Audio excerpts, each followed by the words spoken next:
You ask Tiger to solve. This deals with linear equations with one unknown. The final result is x equals -10. Let's solve it step by step. Simplify the expression. Expand the parentheses. Multiply the coefficients.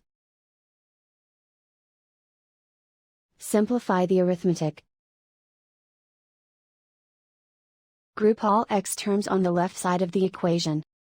Subtract 11x from both sides. Group like terms. Simplify the arithmetic.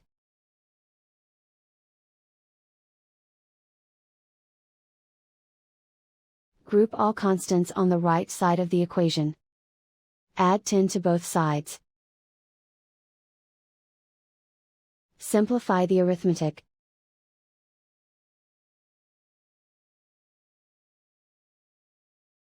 Convert the x into a positive number.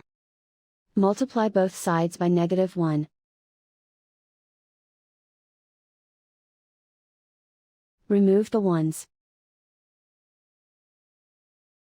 Simplify the arithmetic.